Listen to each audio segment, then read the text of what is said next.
Admiralbet ti nudi fantastičan bonus dobrodošlice od čak 3000 dinara bez depozita. Registruj se i pokupi odmah 1500 dinara za slotove plus 1500 dinara za klađenje. Admiralbet, više od igre. Partizan transformisan u modernu falangu. Vujošević da pozavidi. Evropska košarka je i dalje sudar stilova. Partizan možda ima novi tim, ali se Željko Obradović vratio starim postulatima. Sigurno da će iskusni treneri od ove grupe igrača znati da napravi napadački potentnu, međutim sa takozvanom seksi košarkom i pokušajima da se zaliči na NBA timove je izvesno gotovo. Prošla sezona je za Partizan bila ništa manje nego brodolom i taj sastav crno-belih je imao kvalitet za nešto više, u jednom kraćem periodu ga je i pokazao. Ipak, konačni utisci su da se sve što se desilo treba što pre zaboraviti. Ne samo zaboraviti, nego i okrenuti novi list. Donešena je hrabra odluka da se tim raspusti i novi napravi skoro od nule. Obradović se sa Zoranom Savićem i upravom prionuo na posao, pa iako je rano iznositi nekakve utiske i prognoze na duže staze, opšta je ocena da se navijačima sviđa ono što su vidjeli do sada. U više navrata Obradović je isticao kako igrači koji dođu u Partizan imaju priliku za iskustvo kako se nigde drugde ne nudi. Iz njegovih kasnijih izjava da se naslutiti da dobar deo onih koji su tu bili ranije nije baš u potpunosti shvatio šta je to što je imao. Baš zato novi tim je selektiran na drugačiji način. Od dolaska u crno-beli deo Beograda u izjavama Novajlija mogli smo da čitamo kako je privilegija raditi sa Obradovićem i imati podršku ovakvih navijača.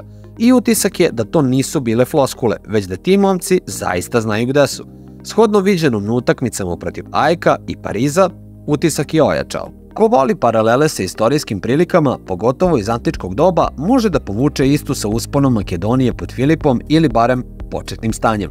Novi vladar antičke Makedonije imao je mnogo neprijatelja i malo toga da im se suprotstavi, posjedovao je resurse, ne i strukturu. Rešenje za uspon i državni restart bila je falanga, ljudski potencijal, organizovanu formaciju u kojoj su njihova snaga, srčanost i fokus uz pravo vodstvo morali da rezultiraju uspješnim probijanjem kroz nedaće, ucrtavanjem nekog novog puta. Ljudski potencijal, organizovanu formaciju u kojoj su njihova snaga, srčanost i fokus uz pravo vodstvo morali da rezultiraju uspješnim probojem kroz nedaće, ucrtavanjem nekog novog puta. Novi Partizan jeste falanga, podsjeća na drugi i treći mandat Duška Vujoševića. U svakom posjedu crno-beli plene koncentracijom, bilo da se radi o pokrivanju u odbrani ili odlukama u napadu. Nema ispadanja, pogubne rotacije su smanjene na minimum, igrači pokrivaju bok i leđa jedni drugima. Napadi nisu stihijski, školski su, raznovrsni, soliranje je svedeno na minimum. Traži se ekstra pas, bolja pozicija, sve onako kako je genijalni sa klupe zacrtao. Koliko je ovaj tim kvalitetan, a uz to i šuterski potentan, vidjet ćemo. Pristup je tu baš onakav kao u vreme kada su Partizanove utakmice postale esencija evropske košarke u principu. Makedonska falanka je azijske konjice pobeđivala defanzivom, u odnosu na falangi grčkih polisa bila je ofanzivno moćnija.